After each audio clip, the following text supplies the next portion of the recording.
ಪ್ರಭು ಯೇಸು ಕ್ರಿಸ್ತರಲ್ಲಿ ನನ್ನೊಲವಿನ ಸಹೋದರ ಸಹೋದರಿಯರೇ ಹಾಗೂ ಮುದ್ದಾದ ಮಕ್ಕಳೇ, ಇಂದು ಡಿಸೆಂಬರ್ 24 ಮಂಗಳವಾರ. ಇಂದಿನ ಶುಭ ಸಂದೇಶ ಲೂಕ 1:67-79. ಪ್ರಿಯರೇ, ನಾವು ಹಲವಾರು ಬಾರಿ ದೇವರಿಂದ ಹಾಗೂ ಇತರರಿಂದ ಹಲವಾರು ಕೊಡುಗೆಗಳನ್ನು ಸ್ವೀಕರಿಸಿದ್ದೇವೆ, ಹಲವಾರು ವರಗಳನ್ನು ಸ್ವೀಕರಿಸಿದ್ದೇವೆ. ಆದರೆ ನಾವು ಆ ವರಗಳನ್ನು ಸ್ವೀಕರಿಸಿದ ನಂತರ ಅವುಗಳನ್ನು ನೆನಪಿಸಿಕೊಂಡು ದೇವರಿಗೆ ಕೃತಜ್ಞತೆಯನ್ನು ಸಲ್ಲಿಸುವುದನ್ನು ನಾವು ಮರೆತು ಬಿಡುತ್ತೇವೆ. ನಾವು ಒಂದಾದ ನಂತರ ಮತ್ತೊಂದು ಪ್ರಾರ್ಥನೆಗಳನ್ನು ದೇವರ ಮುಂದೆ ಇಡುತ್ತಲೇ ಇರುತ್ತೇವೆ. ಆದರೆ ಆ ಉಪಕಾರಗಳನ್ನು ನಮಗೆ ದೊರಕಿದ ನಂತರ ಅವುಗಳಿಗೆ ಕೃತಜ್ಞತೆಯನ್ನು ಸಲ್ಲಿಸುವುದನ್ನೇ ಮರೆತು ಬಿಡುತ್ತೇವೆ.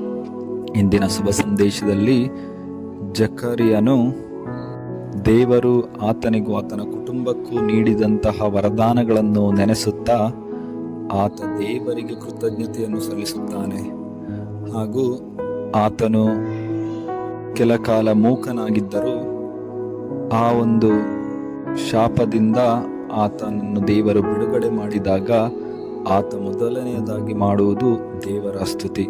ಅದೇ ಇಂದು ನಾವು ಶುಭ ಸಂದೇಶದಲ್ಲಿ ಆಲಿಸುತ್ತೇವೆ. ಪ್ರಿಯರೇ, ದೇವರು ನಮಗೆ ನೀಡಿರುವಂತಹ ಸಕಲ ಉಪಕಾರಗಳನ್ನು ನಾವು ನೆನೆಯುತ್ತಾ ಸದಾ ದೇವರನ್ನು ಹಾಗೂ ಇತರರು ನಮಗೆ ಉಪಕಾರ ಮಾಡಿದಾಗ ಅವರನ್ನು ನಾವು ಸ್ಮರಿಸುವ ಹಾಗೂ ವಂದಿಸುವ ವ್ಯಕ್ತಿಗಳು ನಾವಾಗಬೇಕೆಂದು ಇಂದು ಶುಭ ಸಂದೇಶ ನಮಗೆ ತಿಳಿಸುತ್ತದೆ. ಪ್ರಿಯರೇ, ಇನ್ನು ಕೆಲವೇ ಕ್ಷಣಗಳಲ್ಲಿ ನಾವು ಪ್ರಭು ಯೇಸು ಕ್ರಿಸ್ತರ ಜನನವನ್ನು ಆಚರಿಸಲು ಸಿದ್ಧರಾಗುತ್ತಿರುವಾಗ ದೇವರು ಕೇವಲ ಗೋದಲಿಯಲ್ಲಿ ಸ್ವರೂಪಗಳ ಮೂಲಕ ಬರದೆ ನಮ್ಮ ಹೃದಯಗಳಲ್ಲಿ ಬಂದು ನೆಲೆಸಲಿ, ನಮ್ಮ ಹೃದಯಗಳಲ್ಲಿ ಮನೆ ಮಾಡಲಿ, ನಮ್ಮ ಮನೆಗಳಲ್ಲಿ ಆಗಮಿಸಲಿ, ಶಾಂತಿ ಪ್ರೀತಿಯನ್ನು ತರಲಿ ಎಂದು ವಿಶೇಷವಾಗಿ ಪ್ರಾರ್ಥಿಸೋಣ. ದೇವರು ಎಲ್ಲರನ್ನು ಆಶೀರ್ವದಿಸಲಿ. ಆಮೇನ್. ಹಲ್ಲೆಲೂಯಾ.